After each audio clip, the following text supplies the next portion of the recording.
जय हिंद एवरीवन। मेरा नाम उदय है, मैं एमसीए फर्स्ट ईयर का स्टूडेंट हूँ इटावा डिस्ट्रिक्ट से। मेरा इस वर्कशॉप करने से पहले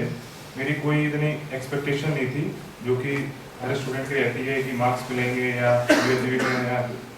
वो प्रेजेंटिंग मिलेगी मुझे। तो मैं एमसीए का हूँ, तो मेरा मेन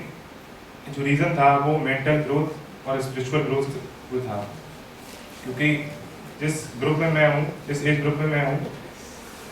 तो मेरी एज ग्रुप में बहुत से बच्चे परेशान रहते हैं प्रो मेंटल हेल्थ को लेकर, क्योंकि आजकल इतनी सोशल मीडिया के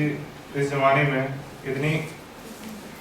शो ऑफ के चक्कर में काफ़ी लोग डिप्रेस हो रहे हैं, इसमें मैं भी हूँ। मतलब थ्रू आउट द 8 दिनों के अंदर मैंने अपने अंदर काफ़ी चीज़ें चेंजेस होते हुए देखी हैं। अब जैसे कॉन्शियस इंजीनियरिंग है तो इसका नाम कॉन्शियस है, क्योंकि जो चीज़ साइंस नहीं समझती है उससे ऊपर ये चेतना है, क्योंकि इसके बारे में ना भी साइंस इतनी हद तक वो हो पाई है कि वो दिमाग के अंदर क्या चल रहा है हमारे अंदर वो देख पाए।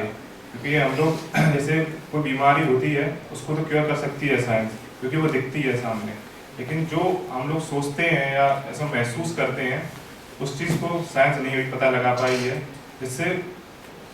जिसको क्योर करने के लिए ऐसी वर्कशॉप और ऐसे हमारे मेंटर बहुत ज़रूरी हैं। क्योंकि जैसे कि इन 8 दिनों में मैंने ये देखा कि जैसे पहले मैं इस वर्कशॉप से पहले जब भी मैं सोने से पहले मैं सोने जाता था तो मुझे कम से कम आधा घंटा मुझे लग जाता था सोने में, क्योंकि तो थ्रू आउट तो मैंने जो काम किए हैं या मेरी जो पास्ट की जो एक्टिविटीज़ हैं तो मुझे बहुत ध्यान में आती थी और मैं ओवर थिंक बहुत काफ़ी करता था कि मैंने ये किया या ये नहीं कर पाया है। तो जब मेरे एक दिन हुआ इस वर्कशॉप में, दूसरा दिन हुआ, तो धीरे धीरे ये चीज़ें कम होने लगी, क्योंकि मैं उन चीज़ों को कभी मैंने बैठ के अकेले में ये देखा नहीं कि मैं क्या सोच रहा हूँ या इसके पीछे मेरी फीलिंग क्या है या उसके पीछे मेरे संस्कार में क्या है। तो मैंने ये वर्कशॉप ज्वाइन करने लगा, 1 दिन हुए, 2 दिन हुए, तो धीरे धीरे मैंने अपने ऊपर काम किया, बैठा, थोड़ा चीज़ को ऑब्जर्व किया कि आखिर क्या मेरे मन में चलता क्या है और वो उस चीज़ को वो कैसा है, वो सही है या गलत है या उसके पीछे की फीलिंग क्या है।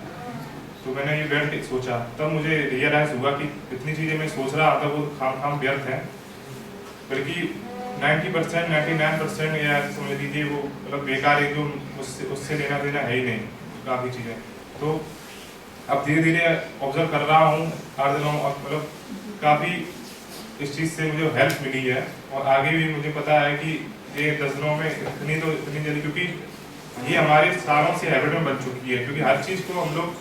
अब जैसे ऑब्जर्वेशन कभी हम लोग किया ही नहीं, ना मुझसे किसी ने कभी बोला है, जबकि और दूसरी बात ये है कि ये चीज़ें मैंने YouTube के माध्यम से मैं पिछली बार भी ये देखता रहा कि ये सब चीज़ें होती हैं, लेकिन उस चीज़ को प्रैक्टिकल वे में कभी करने की कोशिश नहीं की, ना कभी मिला, ना कभी ऐसा एनवायरनमेंट मिला। इस वर्कशॉप के जरिए मुझे एक काफ़ी अच्छा एनवायरनमेंट मिला, काफ़ी कामनेस आई है, उस चीज़ को सोचने के लिए बहुत टाइम मुझे काफ़ी मिला है ताकि मैं सोच सकूँ या ऑब्जर्व कर सकूँ, और मैं आगे भी इस वर्कशॉप से जुड़ना चाहूँगा, क्योंकि ये किसी भी एज ग्रुप के लिए नहीं है। मैं समझता हूँ कि जैसे मेरी एज ग्रुप है उसमें काफ़ी यूथ है, तो उनकी एक अलग, हम लोगों की एक अलग समस्याएं हैं, मुझसे जो बड़े हैं उनकी एक अलग समस्या है, क्योंकि जो मेंटल है तो सबकी दिक्कत बनी है आज के दिन, क्योंकि इतनी जल्दी भागा दौड़ी के चक्कर में हम लोग कभी अपने जो अंदर जो इंसान है उस चीज़ को बुला देते हैं, क्योंकि हमें जो कुछ भी हमसे काम होते हैं वो शायद समाज या एक ऐसा वातावरण बन जाता है, उसको करते करते फोर्सफुली हमसे हो जाता है। लेकिन एक तमाम मतलब अगर बैठ के हम लोग इस चीज़ को सोचें तो हम अपने आप को कुछ और ही पाएंगे। तो मुझे सबसे ज़्यादा मैं धन्यवाद अपने मेंटर्स का करता हूँ, उन्होंने काफ़ी मेरी मदद करी है